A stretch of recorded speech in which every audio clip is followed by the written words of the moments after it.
जो आज कोर्ट का फैसला आया है कि आतंकवाद का कोई धर्म नहीं होता है, या हिंदू हो या मुसलमान हो, हमको आतंकवाद के खिलाफ होना चाहिए था। पर ये बीजेपी के देवेंद्र फडणवीस साहब ने जो आज स्टेटमेंट दिया कि भाई भगवा की जीत हुई, ऐसा नहीं होना चाहिए था। कि अब जीत की बात नहीं, इनको हाई कोर्ट जैसा तुमने 2006 के ट्रेन ब्लास्ट के अंदर दूसरे दिन ही आपने ऑर्डर किए कि हाई कोर्ट सुप्रीम कोर्ट गए थे, वैसे आपको भी सुप्रीम कोर्ट जाना चाहिए था। मुंबई टीवी, हर खबर सच के साथ। मैं हूं जैन से, आप देख रहे हैं मुंबई टीवी। कोर्ट के दो ऐसे फैसले, सेम फैसले, जिस पर महाराष्ट्र गवर्नमेंट की भेदभाव की ऊपर उठा सवाल। जिस तरीके से ट्रेन बम ब्लास्ट को लेकर एक बॉम्बे हाई कोर्ट ने फैसला दिया था, तमाम आरोपियों को बरी किया था, 12 आरोपियों को, जिसके बाद में महाराष्ट्र गवर्नमेंट, जो कि महाराष्ट्र के मुख्यमंत्री, इस पूरे मामले को देखते हुए सुप्रीम कोर्ट मूव करते हैं और इनके बरी करने पर स्टे लेते हैं। तो वहीं दूसरी तरफ कुछ दिनों के बाद एक फैसला और आता है महाराष्ट्र में 2008 में हुए बम ब्लास्ट को लेकर, जिसमें 6 लोगों की मौत हुई थी, 100 से अधिक लोग घायल हुए थे। इस पूरे मामले को देखते हुए जब स्पेशल कोर्ट का एक वर्डिक्ट आता है, जिसमें जो आरोपी थे, इसमें 7 आरोपी को बरी किया जाता है, तो इसको देखते हुए महाराष्ट्र गवर्नमेंट की चुप्पी और कहीं ना कहीं कुछ मंत्रियों की खुशी ये जाहिर करती है कि किस तरीके से महाराष्ट्र गवर्नमेंट भेदभाव करती है। फिलहाल इस पूरे मामले को देखते हुए हमारे साथ में मुस्लिम नौजवान मोहम्मद सिराज मौजूद हैं।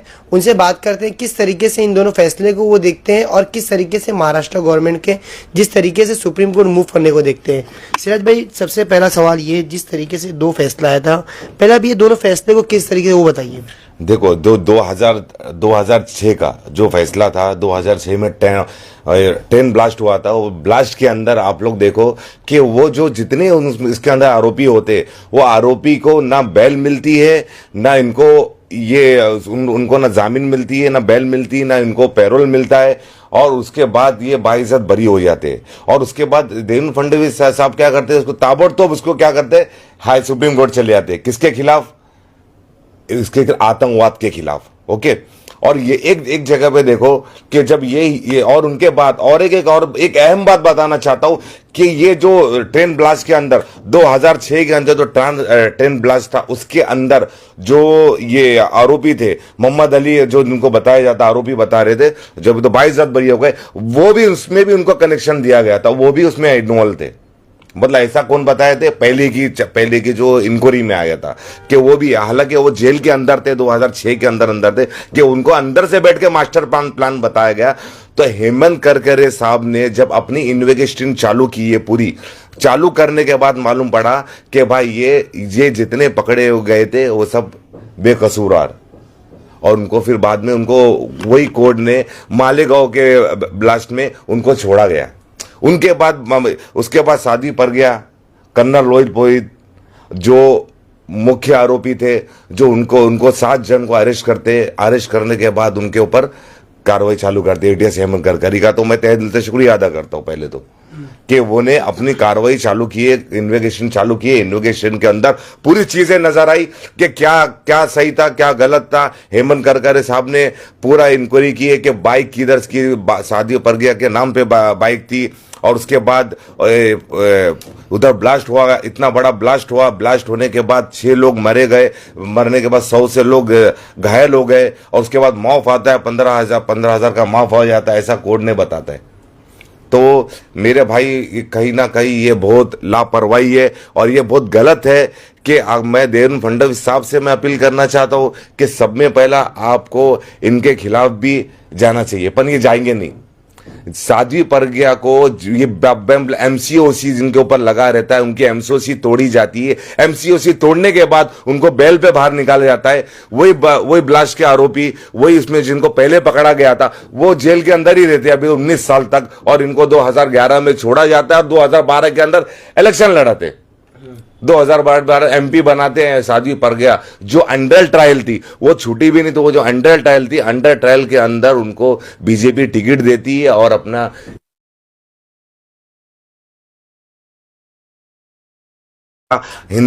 कोर्ट ने फैसला दिया कि आतंकवाद का कोई धर्म नहीं होता है।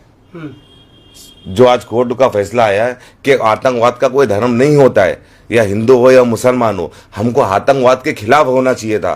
पर ये बीजेपी के देवेंद्र फडणवीस साहब ने जो आज स्टेटमेंट दिया कि भाई भगवा की जीत हुई, ऐसा नहीं होना चाहिए था। कि अब जीत की बात नहीं, इनको हाई कोर्ट जैसा तुमने 2006 के ट्रेन ब्लास्ट के अंदर दूसरे दिन ही आपने ऑर्डर किए कि हाई कोर्ट सुप्रीम कोर्ट गए थे, वैसे आपको भी सुप्रीम कोर्ट जाना चाहिए था। और अगर नहीं जाते तो इंशाल्लाह जमीयत उलमा से हम अपील करेंगे, यहाँ के जितने एडवोकेट है मुस्लिम एडवोकेट से अपील करेंगे कि इनके खिलाफ रिपिटिशन दाखिल करो। नहीं तो क्या ये हिंदू मुस्लिम की लड़ाई, ये तो आतंकवादी की लड़ाई, आतंकवादी का तो कोई धर्म नहीं था, कोर्ट ने भी ये कहा है। तो मुख्यमंत्री तो इस पूरे मामले को उस मालेगांव बम ब्लास्ट से क्यों नहीं जोड़ रहे हैं?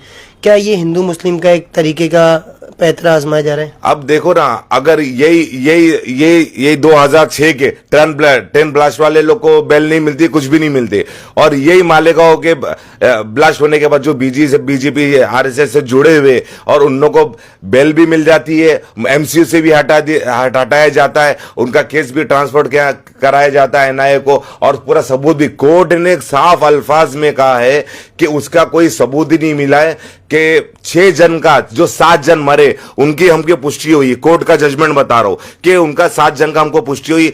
जो 100 लोग जो इंजोर्ड हुए उनका भी पुष्टि हुई है कि वो पुष्टि हुई है, पर जो ब्लास्ट हुआ उसकी पुष्टि नहीं हुई है। ब्लास्ट जो हुआ उसकी पुष्टि नहीं, आरडीएक्स की पुष्टि नहीं हुई है। गाड़ी में ऐसा हेमंत करकरे ने खुले अल्फाज में उनके स्टेटमेंट में बताया गया कि वो गाड़ी के अंदर साध्वी प्रज्ञा की मालेगांव में गाड़ी क्यों आती है, मस्जिद के पास क्यों आती है?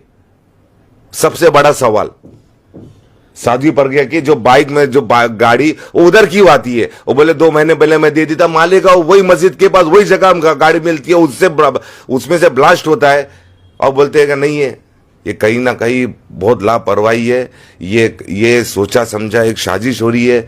आज देखो हमको इस पे कोर्ट पे, उच्च न्यायालय पे हम लोग को उम्मीद है कि इंशाल्लाह हम लोग भी हाई कोर्ट सुप्रीम कोर्ट जाएंगे, इंशाल्लाह इनके खिलाफ जाएंगे कि भाई गलत है। अगर जो दोषी है उसको सजा मिलना चाहिए, चाहे वो ट्रेन ब्लास्ट का हो या फिर ये 26/11 का हो या पुलवामा का हो, किधर का भी जो आतंकवाद हो, जिधर भी आतंकवादी घटना होती है वहां का जो भी अगर आतंकवाद होता है उधर जो उसमें इन्वॉल्व होता है उसके ऊपर कार्रवाई होना चाहिए और उसको कड़ी से कड़ी सजा मिलना चाहिए, चाहे वो हिंदू हो चाहे वो मुसलमान हो। क्यों जो मरते हैं जब ब्लास्ट होता है, ना वो हिंदू देखता है ना मुसलमान देखता है, ना उसमें आरडीएक्स निकलने वाला कोई धर्म नहीं देखता है, कोई सीधा आदमी देखता है, ना बच्चा देखता है ना बूढ़ा देखता है, वो फटता है उसमें जान चली जाती है।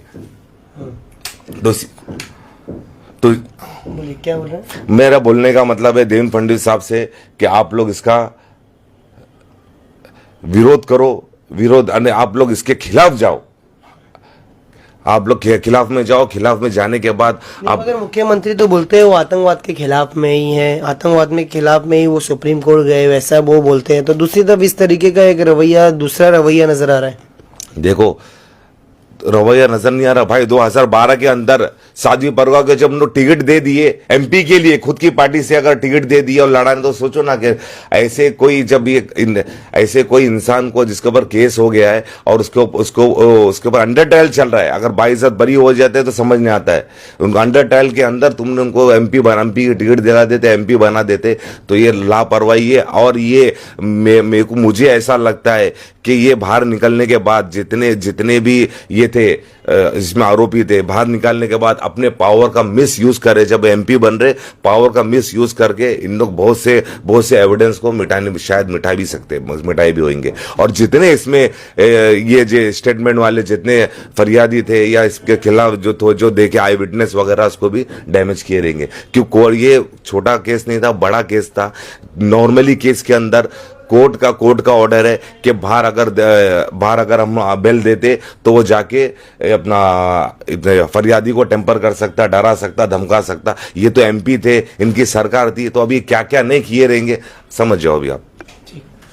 तो फिलहाल ऐसे में सवाल अब ये है कि जिस तरीके से महाराष्ट्र के राज्य में बॉम्बे हाईकोर्ट का फैसला और एक स्पेशल कोर्ट के फैसले में जो एक अंतर देखा गया है, उसमें ये देखा गया है कि हाईकोर्ट के फैसले के बाद महाराष्ट्र के मुख्यमंत्री सुप्रीम कोर्ट जाते हैं और ये कहते हैं कि आतंकवाद के खिलाफ उनकी लड़ाई सख्ती से जारी रहेगी। तो वही दूसरी तरफ मालेगांव में हुए ब्लास्ट को लेकर स्पेशल कोर्ट का एक और फैसला आता है जिसमें सातों आरोपी को बरी कर दिया जाता है, मगर इस पे महाराष्ट्र के मुख्यमंत्री की चुप्पी कहीं ना कहीं एक सवाल खड़ा करती है। अब देखना ये रहेगा इस पूरे मामले को देखते हुए जो मुस्लिम समुदाय के लोग हैं या एमआईएम पार्टी के लोग हैं वो किस तरीके से आगे क्या कुछ हायर कोर्ट में जाते हैं या इसी तरीके से ये मामला 100% इंशाल्लाह जाएंगे, 100% हम लोग कोर्ट पे जाएंगे, सुप्रीम कोर्ट जाएंगे। और देवेंद्र फडणवीस ने अपना स्टेटमेंट देके साफ बता दिए कि हम लोग इनके सपोर्ट में थे, अपन हम लोग ये फैसले से हम लोग इसके खिलाफ हम लोग सुप्रीम कोर्ट जाएंगे, जरूर जाएंगे। जमीयतुल उलमा से मेरी अपील है और भी जितने एडवोकेट उनसे मेरी अपील है कि आप लोग जाएंगे और इंशाल्लाह हमारे हक में फैसला आएगा। जो मरे हुए जो बेगुनाह जो मरे हुए उनको हक में इंसाफ मिलना चाहिए, उनको हक मिलना चाहिए।